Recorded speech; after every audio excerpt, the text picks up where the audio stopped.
Hello and welcome to another edition of Gamezillong Toku Facts.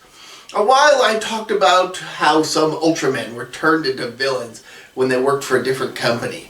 Today, I'll be revisiting the topic of tokusatsu heroes who became villains, but with a twist. This time, all of the mentioned actors worked for Toei when they played both their hero roles as well as their villain roles. What's more, they were all originally from the same show, Kagaku Sentai Dynaman. Let's go! To start things off, Koji Onogi played Yosuke Shima, Dyna Blue. Years later, he'd be cast as Hedagros Jr. in Chojinki Metalder, the son of a monster that Metalder had previously fought, and that monster's lover, Wisdom, whom Metalder also fought. Despite the wishes of his mother, Hedagros Jr. sought revenge against Metalder, and worked with the Neros Empire to accomplish his goal. But when he learned that the Empire not only looked down on his father, but had no intention of welcoming the son into their ranks, regardless of whether he defeated Metalder or not, Hedagros Jr. finally listened to his mother and ended his battle with Metalder so that he and his mother could live the rest of their lives in peace. Admittedly, this is more of an anti-hero character, so as an offset to that, he also played the human form of Buffalo Mutant in Kamen Rider Black. While he is an actual villain this time, it's a far less interesting character, so let's move on to some more noteworthy baddies. Sayako Hagiwara played Rei Tachibana, Dyna Pink, and had previously played Ryoko Hoshi, the human form of Yulian in Ultraman 80. Oh, here I go again, talking about another Ultra hero who played a villain. What will I do with myself? But getting back to the point, she later played Lei Nefel, one of the field commanders of the Reconstructive Empire Mess, in Shoshinsei Flashman, another entry in the Super Sentai series.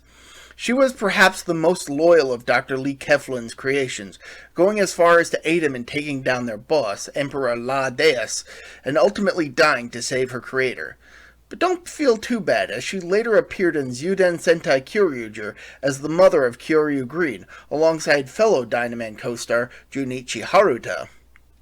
Speaking of, Haruta, who played Ryu Hoshikawa, Dyna Black, would go on to have quite a few roles in tokusatsu, including Yoshito Hirose and his clone, Trial B, in Kamen Rider Blade, and Dr. Prospect, the Eyes Delpont in Kamen Rider Double Returns, Kamen Rider Eternal.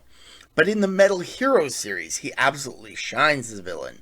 From the jealous cop Katsuhito Sasamoto in Tokyo Shirei's Soul Brain, to the crime boss Bunzo Yazaki in Tokuso Exceed Draft, to the cyborg ninja Mafuba in Seikai Ninja Sen Jiraiya.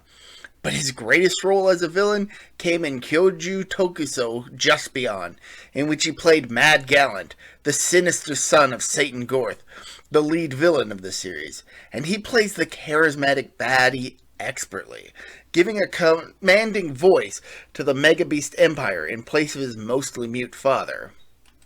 And that's it. As far as I'm aware, Satoshi Okita, who played Hokuto Den, Dyna Red, and Yu Tokita, who played Kosaku Nango, Dyna Yellow, never went on to play villains in other tokusatsu shows. But hey, I still got to talk about some great actors a bit in this video, so I'll count that as a win. Plus, Dyna Black wasn't even Junichi Haruta's first role in Super Sentai series.